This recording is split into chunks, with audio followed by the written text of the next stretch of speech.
Yen ana lindhu ing sasi poso. Yen wayah awan ngalamat akeh wong mati. Yen wayah bengi ngalamat wong desa akeh kang memungsuhan. Sampai dengan jam 17.16.44 itu sudah 49 gempa susulan. Dan yang paling besar adalah pada jam 15.46.13 yaitu 6,5. Ini adalah baru dikaji, tetapi ini adalah sesar aktif di Laut Jawa. Sesar aktif di Laut Jawa dan ini masih dikaji. Ini sesar bawean ataukah itu sesar langsung? Ini adalah perbincangan yang cukup panas ya. Kita akan bincangin masalah gempa dan banjir di Selat Muria.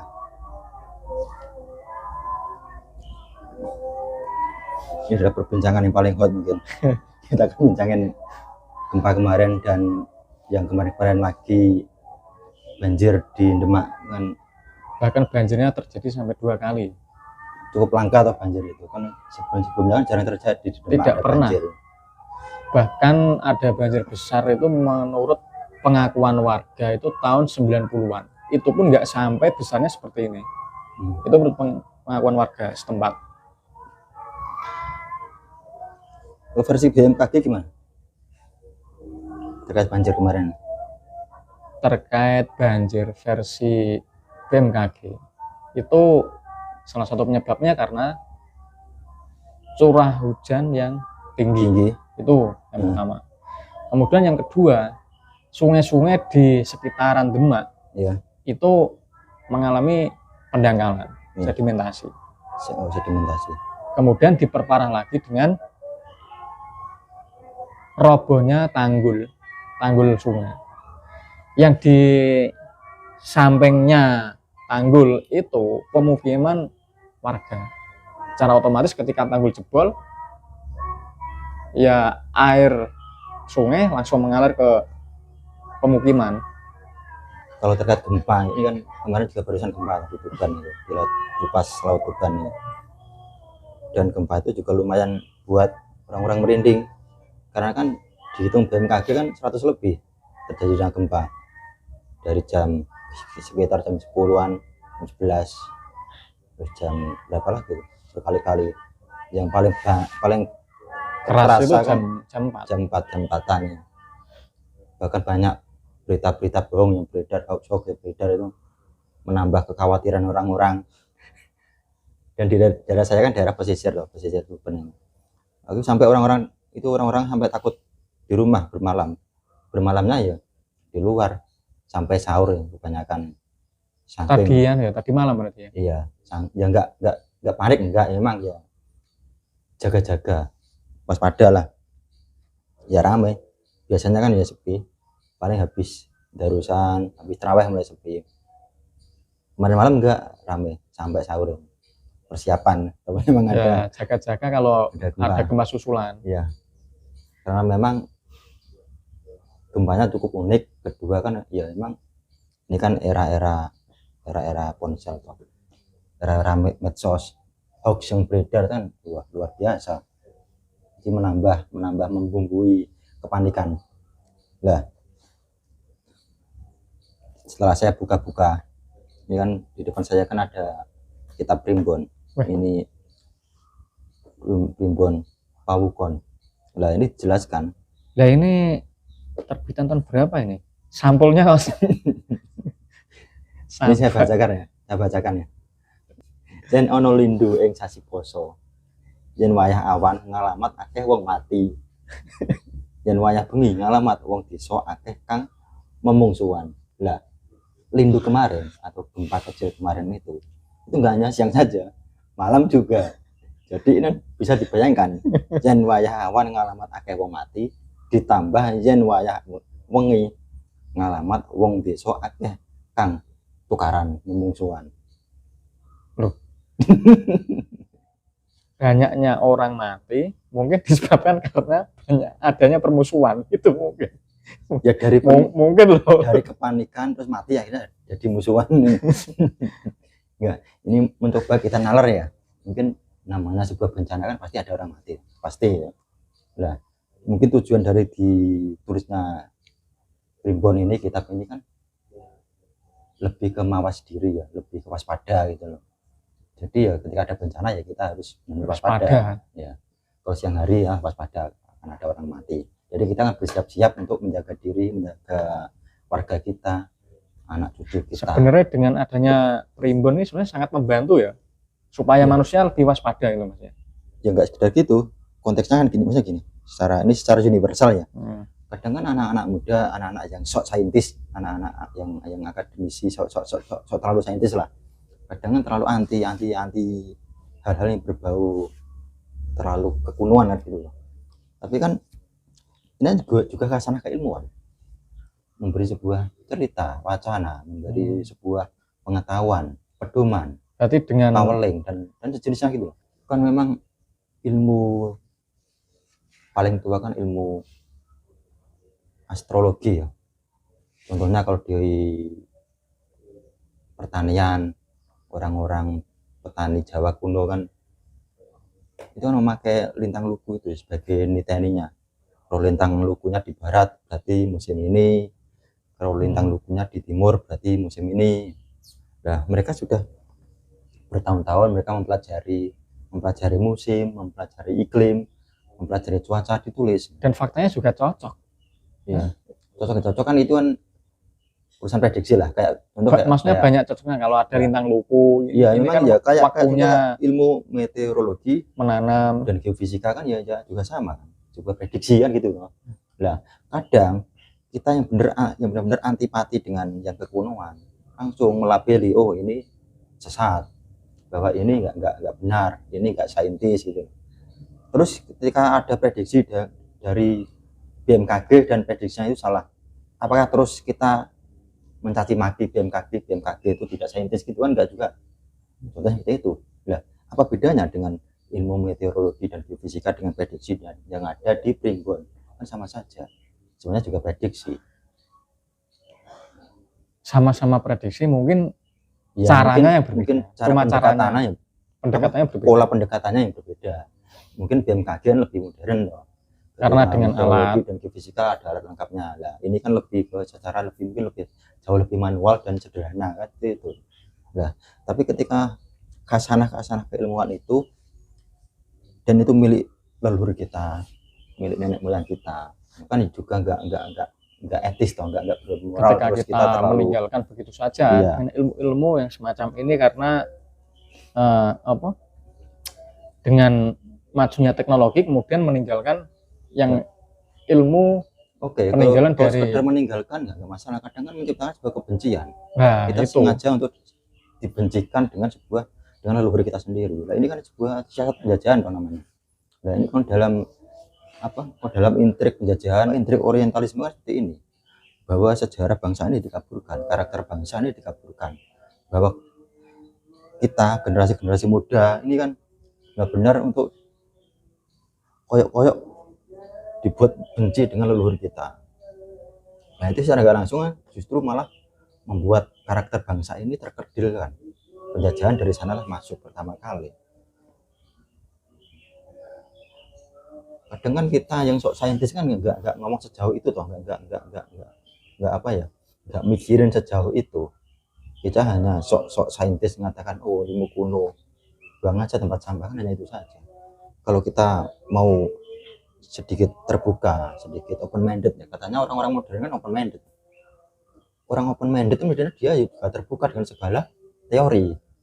Sebuah sains itu bisa berkembang karena ada teori A, B, C, ada sebuah tesis, ada sebuah antitesis, seperti itu. Tidak terus teori A itu akan sebuah kebenaran yang mutlak, enggak. Sebuah sains kan yang bisa berkembang ya gara-gara adanya sebuah teori A, teori B, adanya sebuah perdebatan. Nah, ketika orang yang sok saintis menemukan pandangan yang berbeda, ada pandangan berbeda, dia melawan, dia kontradiktif, dia acuh anti, berarti kan apakah itu disebutnya seorang saintis? Kan enggak. Bukankah sebuah sains berkembang karena adanya sebuah perdebatan? Itu adanya sebuah contoh, orang-orang tua menulis sebuah primbon, oke, kita kan bisa mempelajarinya. bahkan kan bisa menjadi awal dari sebuah penelitian munculnya Bisa menjadi ilmu-ilmu sebuah- baru, bisa menjadi sebuah teori-teori lain gitu. teori-teori lain yang berawal dari Bisa menjadi sebuah sebuah tambahan untuk sebuah dari primbon. hipotesa. Ketika ada sebuah hipotesa A, kan kita juga kadang-kadang juga butuh tulisan-tulisan orang lama ini sebagai apa? sebagai rujukan Variabel atau rujukan baru. sebagai tolak ukur. Berarti kan siapa yang goblok sekarang kalau tiba-tiba ada orang yang sok saintis terus mengatakan oh ini primbon Wah, ini berbau klenek. berbau klenek, ini berbau tidak masuk akal, kok segampang itu? Dia tidak Padahal- pernah membuka, tidak pernah mempelajari, Padahal kan- hanya mengatakan oh ini salah. Padahal kan juga tidak tahu apakah orang-orang terdahulu itu menciptakan buku primbon itu kan berdasarkan, jangan-jangan mereka juga punya matematikanya sendiri kan, kita tidak tahu. Jangan-jangan seperti itu. Tapi seolah-olah dianggap klenek. Karena kita tidak paham kemudian ngecap sebagai klenek. Karena ketidakpahaman kita sebenarnya kan seperti itu. Namanya gini loh, orang yang sok saintis, orang saintis sebenarnya dia kan terbuka, open minded, terbuka dengan semua hal, semua pandangan dia terima, disatukan menciptakan sebuah teori kan gitu loh. Dia sendiri tidak mau membuka dan mempelajari, tiba-tiba terus menghakimi, mengklaim bahwa ini salah. Dasar dia mengatakan ini salah dari mana? Dia saja tidak pernah membaca dan tidak pernah membuka kan gitu loh. Nah itu yang perlu kita lawan benar. Kita tidak terus terlalu mempercayai ini, tidak. Artinya gini loh, kita tidak Tidak mendewakan. tidak mendewakan, tidak. Ya, maksudnya begini, kita tidak mempungkiri bahwa ilmu-ilmu nenek moyang terdahulu itu ada. Nah, sini dan cuma bisa kita buka, bisa kita baca, pelajari, dan itu bisa kita sesuaikan dengan ilmu-ilmu dan itu terbaru. bisa menjadi kita sisipkan sebagai sebuah referensi baru kan gitu, sebuah pengetahuan baru yang mungkin bisa kita terima. Tidak terus kita tolak semua, kita buang ke sampah kan, tidak seperti itu. Berarti yang goblok kan siapa? Jelas kan gitu tuh. Sekarang ini goblok siapa gitu. Nah, kalau gempa kemarin memang kalau menurut versi di buku primbon ini memang ya sebuah bencana gempa pasti kan juga ada korban, itu sudah pasti. Intinya kan ini sebagai memberi peringatan kepada kita itu. Sebenarnya kan kita bisa waspada. Dan itu logis saja kalau kita pikir. Ketika ada lindu, enggak hanya ketika bulan puasa saja. Nah, adanya sebuah tulisan ini kan juga mungkin ada variabel-variabel lain. Mungkin ketika bulan puasa, mungkin iklimnya seperti ini, mungkin dengan cuaca agak seperti ini, jadi kan otomatis ketika bulannya posisi seperti ini kan itu kan bisa dipelajari tuh secara ilmu astronominya seperti apa. Nah, kira-kira kan akhirnya dituliskan di buku ini. Contohnya ini ya ono lindu ing sasi suro bakal akeh wong susah prihatin. Lah berarti kan ya logis, namanya ketika ada bencana kan ya kemudian banyak orang prihatin. Contoh yang lain, dan ono lindu yang sasi ruah wong mati kan juga sama. Ya logis. Ya logis gitu. Kayak gini, aku dari pernyataan buku primbon ini sebenarnya ini menceritakan kisah kejadian terdahulu. Iya, ini sebagai sebagai sebenarnya untuk gini, anak cucunya agar tetap waspada, mawas diri kan itu. Informasi ini ya, sebenarnya kan sebuah berita bahwa dulu itu pernah terjadi di bulan puasa, waktu awan, pernah ada gempa dan itu banyak orang meninggal. Sebenarnya itu informasi, bisa kita terima sebagai informasi bahwa dulu pernah terjadi seperti ini kan. Gitu. Iya. Kadang kan anak-anak yang itu mulai agak-agak saintis itu kan kita buang. Nah kan enggak segitunya juga. Kalau memang kita open minded ya, kita open minded ya, kita terbuka dengan semuanya. Kita terbuka dengan semua teori, kita terbuka dengan semua pandangan orang, kita terbuka dengan semua pemikiran, semua ideologi, semua teori-teori, entah itu teori lama, teori baru gitu. Nah, saya melihat malah lebih seperti ini. Ini kan lebih pada informasi zaman dulu. Ya, jangan-jangan berita yang ditulis pada saat ini itu bisa menjadi perimbun di masa depan. Mungkin saja seperti itu. Bisa seperti itu. Jangan-jangan nanti kita juga kena karma ketika ketika cucu cicit kita membacanya, oh ini Oh, ini perimbun. ini Padahal ya berita kok Jawa Pos ke Suara Merdeka. Ini perimbun deh. ini sesuatu yang sesat, sesuatu yang mengandung kalau bahasanya orang-orang Wahabi ini terlalu Opol. mandorot, banyak mandorotnya ini kita buang, mengandung kekafiran. Ini kan juga repot gitu loh. Mungkin kalau yang terkait banjir di Selat Muria gimana? Atau gini, atau jangan-jangan itu Selat Muria mau terbentuk lagi? Tadi saya membaca informasi di Suara Merdeka. Ya. Menurut pakar lah, itu Selat Muria itu bisa terbentuk lagi. Cuma itu membutuhkan waktu yang sangat panjang. Sangat panjang. Dulu kan Gunung Muria kan terpisah ya dengan Pulau Jawa. Terpisah. Terus membentuk sebuah daratan itu secara perlahan atau memang ada sebuah bencana?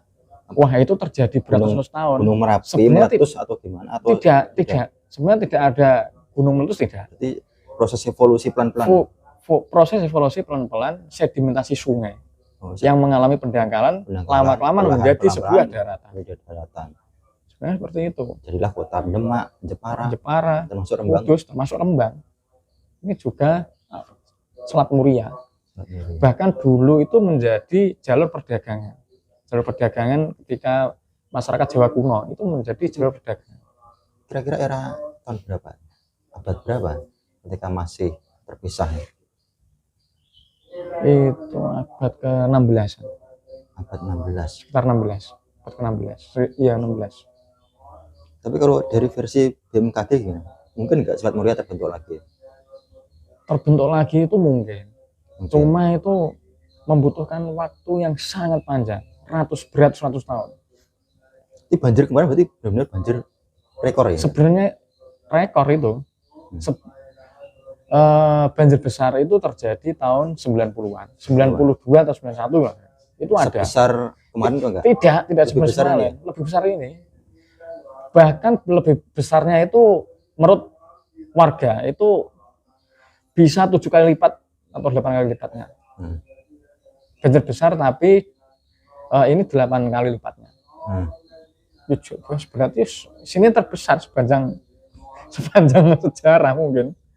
Mungkin ada catatan sejarah dari BMKG, kira-kira banjir sebesar ini pernah ada tahun berapa itu? Atau memang ini paling besar dari sebelum-sebelumnya? Ini paling besar dari sebelum-sebelumnya. Berarti rekor sejarah ya? Rekor sejarah. Yang terdampak itu berapa, sampai berapa kecamatan ya? Loh, orang kecamatan, kabupaten ya? Lintas kabupaten? Tiga kabupaten. Kabupaten Kudus, Kabupaten Demak, Jepara. Kabupaten Jepara. 3 kabupaten. Berarti itu memungkinkan membentuk sebuah selat lagi, Selat Muria lagi mungkin. Ya mungkin. Berarti langsung tembus ke laut toh berarti. Dari Demak. Iya, pesisir. Iya, pesisir itu pesisir. Sejenis banjir rob atau enggak?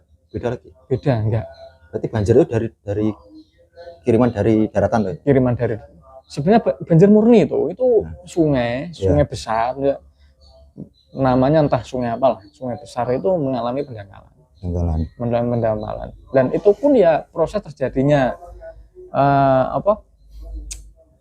daratan itu juga seperti itu.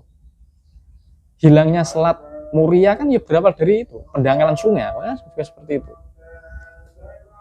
Nah, zaman dulu kan pendangkalan kan zaman dulu kan nggak ada bego. Iya. Nah, sekarang kan ada bego, ada alat berat. Itu mungkin bisa diantisipasi supaya Selat Muria tidak terbentuk lagi. Dan banjir di Demak direklamasi. Dan banjir di Selat Muria tadi ya, Demak dan sekitarnya tadi. Itu karakter banjirnya itu modelnya itu susah surut. Itu dikarenakan tekstur tanahnya itu memang tanah lemah lempung, tanah liat Iya. Kan banyu rembes kan seperti itu. Mungkin ada cerita dari sisi lain terkait banjir kemarin ini. Kan banyak tuh ramai, viral sekali. Nah, mungkin cerita-cerita orang-orang. Media yo mau cerita ini seperti ini juga. Katanya ada apa sopir bego, katanya loh ya kan yo viral di media. Saya ya teman-teman banyak yang mengetahui lah, itu viral. Media Yo mistis ya. Facebook, yo Facebook, yo Media YouTube, sosial. ya di media sosial. Itu katanya ada itu sopir alat berat Ya. yang membangun tanggul, Ya. setelah jebolan dibenahi. Nah itu ketika jalan itu kakinya apa ya kepetel ya, kepetel sampai saat dengkul gitu loh. Ya. Dan kakinya itu terasa Oh, masuk ke lubang gitu. ya menginjak Kayak menginjak daging ular gitu. ulo seperti itu. Terus Dan kaget. wah yo banget kaget ya. Dan di satu Jangan-jangan itu lumpur. dan di satu sisi ini menurut cerita tadi ya viral. Itu sopir tadi juga ditemui seorang kakek-kakek. Yang kakek-kakek itu mah padahal memang kondisi ya udah beres loh. Ya.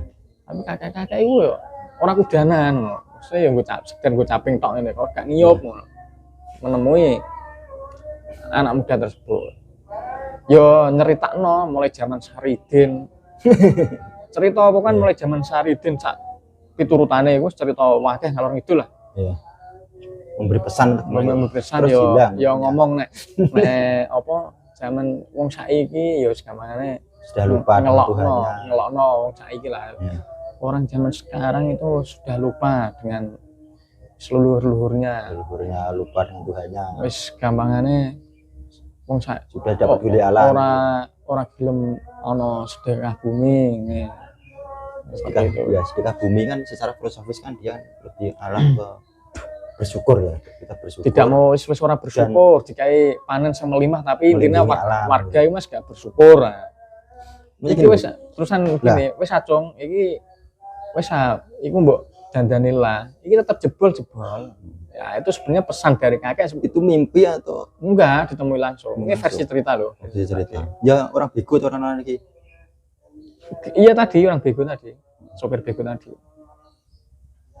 Wes acung jebol jong iku lek anu sebut dandanilah.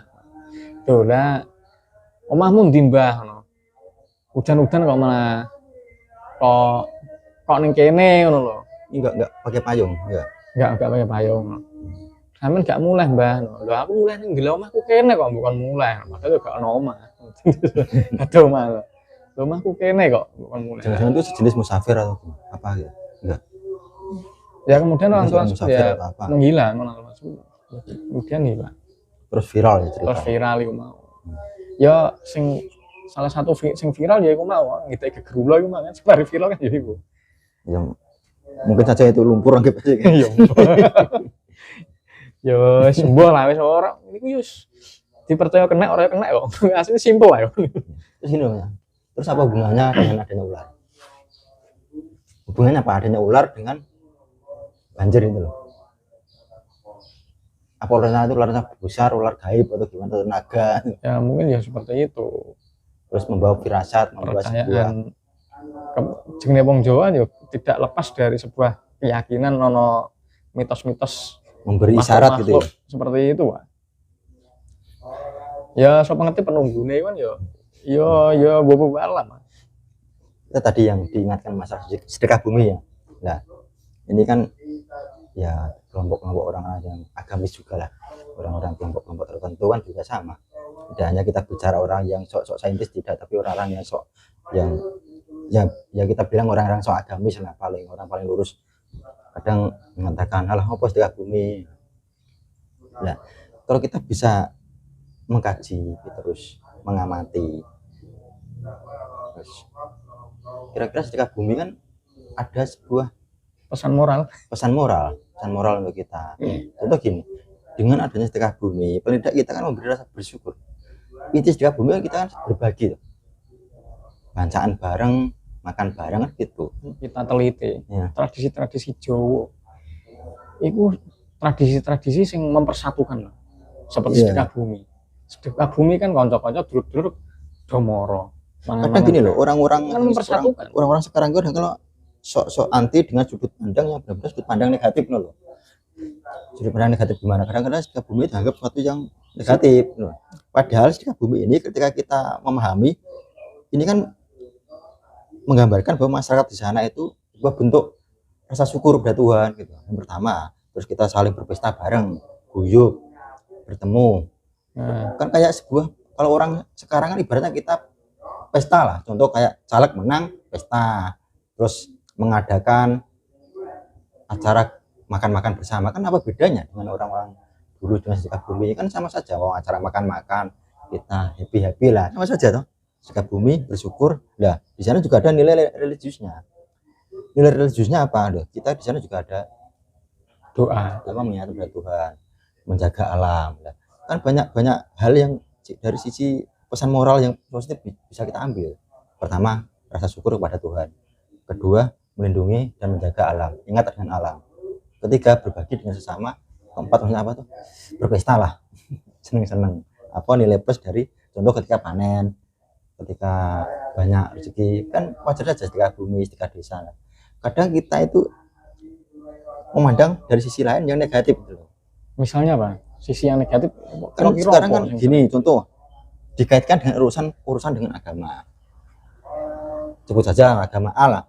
Mengatakan ini enggak ada ketika era Nabi dulu diajarkan untuk melaksanakan ini. Nek mengutip bahasanya Pak Ali kan iki gak ibadah makdoh anu. Istilahnya Pak Ali. Gue sensor tau lagi. Gus Bah kan bilang ya, ibadah kan gak hanya urusan di masjid saja toh.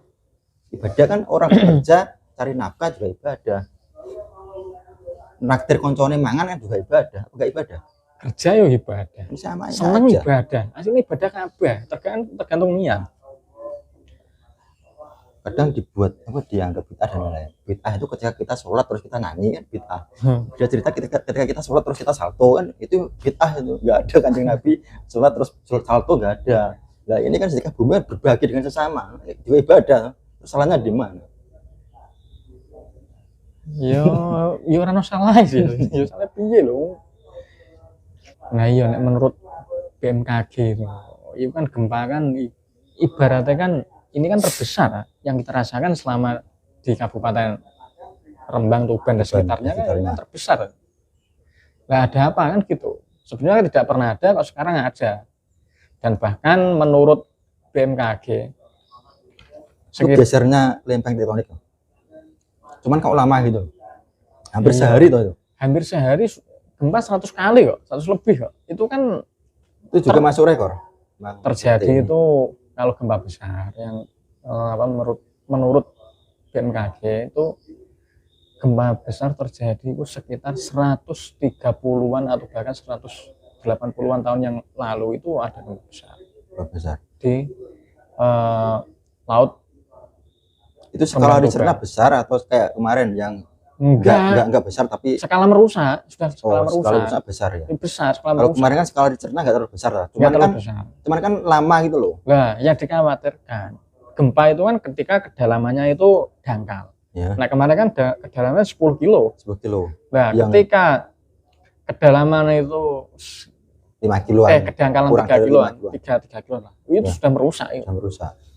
Nah, 10 kilo ya kroso geter ae retak-retak. Kalau gesernya lempeng tektonik di utara Laut Jawa atau di Laut Jawa kan enggak bisa membentuk tsunami loh, mestinya. Ya mestinya seperti itu. Karena kan laut menurut BMKG juga tidak menimbulkan tsunami. Sebesar-besarnya gempa kan nggak mungkin menimbulkan tsunami. Kalau di Laut Jawa. Beda kalau di Samudra Hindia kan mungkin saja bisa jadi tsunami. Tapi yang dikhawatirkan ya itu siklus 100 tahunan itu ketika terulang kembali ya seperti itu. Karena sudah pernah ada gempa yang merusak itu pernah ada. Itu kira-kira hitungannya berapa skala Richter yang 100 tahun lalu? Wah itu kurang ya, kurang tahu nih. Mungkin ada sisi lain dari gempa kemarin. Mungkin ada orang-orang tua yang memberi petuah lain. Gini le, ono gempa iki. Nah, dari pesan-pesan WhatsApp yang beredar ya ada doa-doa lah. Doa ono gempa. Doa secara Islami tadi. Secara Islami. Ya itu ya umumnya tidak ada bencana lah. Kemudian banyak baca istighfar kan ya seperti itu. Dan sing aneh ini nah, wingi kan pas gempa kan nek jare hitungan Jawa kan jare tahun-tahun. Iya. Lah gempa kok terjadi pas tahun-tahun, Tonton tepat di bulan puasa. puasa. Kok siang hari, sing besar kan siang. Apakah ada pesan dari Nah, orang tua? sing nek dikatno karo primbon Jawa iki kan yo anu ah, yo rada iya. Rada mengkhawatirkan loh nek prediksi ini. Dikaitkan dengan prediksi BMKG dengan primbon Jawa. Iya. Terusan kejadian nek pas tahun-tahun sisan. Ya muga-muga ya aman. Ya intinya ketika ada bencana ya kita harus tetap waspada dan hati-hati lah. Kita saling melindungi, kita saling bekerjasama. Nek di Jepang gue ya, jare gempa apa ya? Setiap hari apa ya? Kan hampir tiap hari, baca nggak gituan. Kalau kita kan nggak terbiasa dengan Gempa. bencana loh. Makanya orang-orang kita berbeda dengan orang Jepang loh. Termasuk dari struktur rumahnya, bentuk rumahnya juga beda. Rumah orang Jepang kan memang sudah terbiasa dengan tsunami dan gempa ya. Rumahnya emang dibuat untuk tahan gempa, tahan tsunami. Ya, daerah-daerah kita kan yang nggak terbiasa dan itu hal yang wajar lah. Ketika ada gempa, ada tsunami ya kita lebih heboh daripada orang Jepang.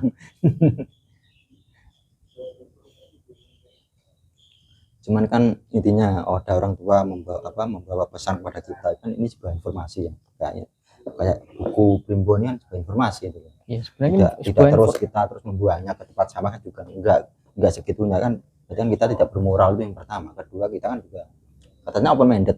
Terus di mana open mindednya kok? Ada pandangan berbeda kok kita menolak kan gitu. Jadi ini sebuah informasi. Ya nggak masalah kita baca sebagai hiburan, sebagai petunjuk atau mungkin sebagai sebagai informasi kita agar tetap waspada. Oh ini ada bencana ini kita harus gini kan gitu toh. Sebenarnya gini kok, sebenarnya buku primbon ini orang beda-bedanya kok. Kalau buku-buku saiki terbaru kan bedanya. Cuma kan metodenya yang berbeda. Cuma itu tok perbedaannya cuma seperti itu. Ya mungkin untuk pertemuan kali ini cukup sekian dulu ya. Ya kalau kita bicara nggak panjang lebar akan ada habisnya dan tidak akan menambah ketidakjungkrutan kita ya. Mungkin gini jadi belara malah kita sama-sama memberi pesan moral, sama-sama mengingatkan lah kalau ada bencana itu kan berarti kan ya memang kembali ke kita masing-masing manusia kita sering membuat kerusakan di muka bumi itu.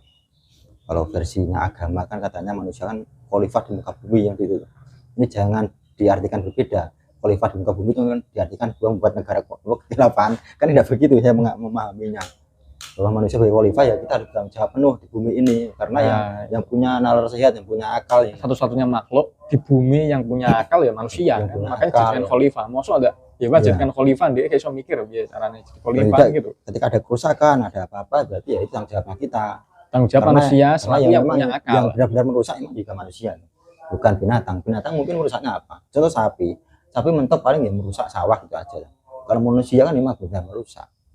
Nah, ketika adanya sebuah bencana kayak perang dan sebuah bencana termasuk ada longsor semuanya banjir itu kan juga nggak lepas dari campur tangan manusia, mulai dari buang sampah sembarangan, eksploitasi sumber daya yang terlalu berlebihan itu kan jadi kan berdampak dengan alam. Jadi itu yang mengingatkan kepada kita termasuk leluhur kita menulis sebuah buku dan turunkan ke cucunya, ke cicitnya kan memberi sebuah pedoman, petuah, mengingatkan kepada kita menjaga alam. Ini seperti itu ya. Mungkin cukup sekian dulu untuk pertemuan kali ini untuk bahasan saat ini. Mungkin kalau nggak menarik ya monggo di skip saja, kalau menarik ya jangan lupa tetap dukung channel ini agar semakin terus berkembang. Dan akhir kata oke. Sip.